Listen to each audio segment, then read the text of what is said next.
In the wake of the Southport riots, we've seen hundreds of arrests, swift convictions, and a major question looming. Where are all these new prisoners going to fit? Our prisons are fuller than a stuffed turkey at Christmas, and now, with over 400 people charged, it's time to take a closer look at the colorful cast of characters who will be trading their street clothes for prison stripes. Riots across England and Northern Ireland. There's now been over 1,000 arrests and over 400 people have been charged. So let's have a closer look at some of the people charged. Firstly, Cole Stewart, aged 18, in Darlington. St Augustine's Way in Gladstone. First up, let's talk about violent disorders. If you thought violent disorder was just a fancy way of saying someone got a bit too rowdy, think again. The law sees it as a serious offense, requiring at least 3 people causing or threatening violence, which is enough to make anyone present fear for their safety.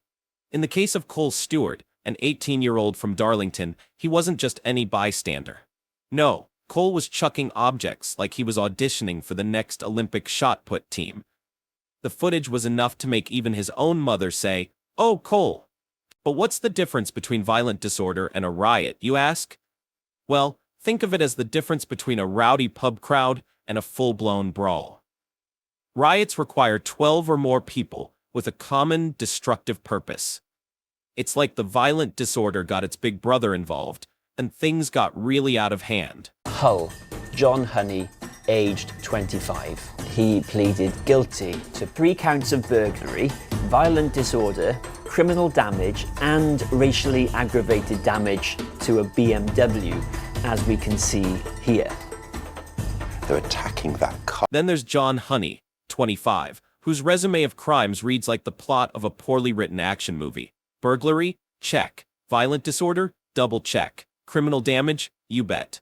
And, for that extra bit of drama, racially aggravated damage to a BMW.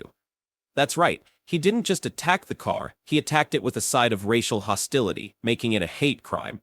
When John set his sights on that car, it wasn't just about smashing windows, it was about sending a not-so-subtle message, and the courts heard it loud and clear. Vint, 34 years old, in Middlesbrough. Get on!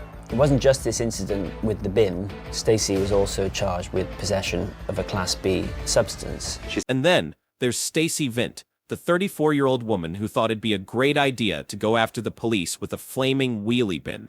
That's right, a flaming wheelie bin. If this sounds like something out of a slapstick comedy, well, it might have been, if it wasn't so dangerous. But Stacey's fiery antics didn't end there. She also got slapped with a possession charge for a Class B substance. It seems Stacey was having a really bad day, and now she's going to be cooling off behind bars. Tyler Kay, 26. He pleaded guilty to publishing material intending to stir up racial hatred. This is Tyler Kay's post. Why is that a crime? So he is specific. Social media has given rise to all sorts of new crimes, and Tyler Kay, 26, found this out the hard way. Tyler decided to use his online platform to stir up racial hatred, advocating for, of all things, setting people on fire. It doesn't take a legal genius to figure out that this isn't just free speech. It's dangerous, inciting violence, and very, very illegal. Tyler might have thought he was just another keyboard warrior, but now he's going to have plenty of time to rethink his life choices in prison. But Tyler didn't stop at just one post. Oh no, he also shared specific times and places for people to gather and cause mayhem. Think of it as sending out invites for a riot. Unfortunately for Tyler, law enforcement takes these kinds of things pretty seriously. It's a lot easier to track someone's digital footprints than it is to chase them down the street, especially when they're wearing a mask. What these rioters have been sentenced for and why. But is there room for them in a prison system that's already stretched to the limit? The government has announced that 500 prison places will be opened in the next month to alleviate the prison capacity crisis. In addition, last year, the former Conservative government launched a scheme to release some prisoners early to battle overcrowding in jails. One of the new Labour government's first actions was to expand the scheme so some prisoners could be released after serving 40% of their sentence. So, will some of these rioters, now being jailed, be included in the early release scheme? Well, it depends on the type and the seriousness of the crime committed. People sentenced to less than 4 years could be part of the scheme, which could include some of the rioters. I think that Now, with all these new convictions, the big question is, where will they all go? England and Wales prisons are bursting at the seams, and it's not like we can just build new ones overnight. Judges are being told to delay sentencing because there's literally no room at the inn, or rather, the prison. The government has promised 500 new prison places in the next month, but let's be honest, that's like trying to put out a bonfire with a squirt gun. Last year, in a bid to tackle overcrowding, the Conservative government started releasing some prisoners early. The new Labour government has expanded this scheme, meaning some inmates could be out after serving just 40% of their sentence. Yes, you read that right, 40%. It's like they're running a get-out-of-jail-early sale, and everyone's invited. is extreme at the moment. We have been seeing growing backlogs in both the magistrates' courts, nearly 380,000 in the backlog, and in the Crown courts, and there's nearly 70,000 cases in the backlog.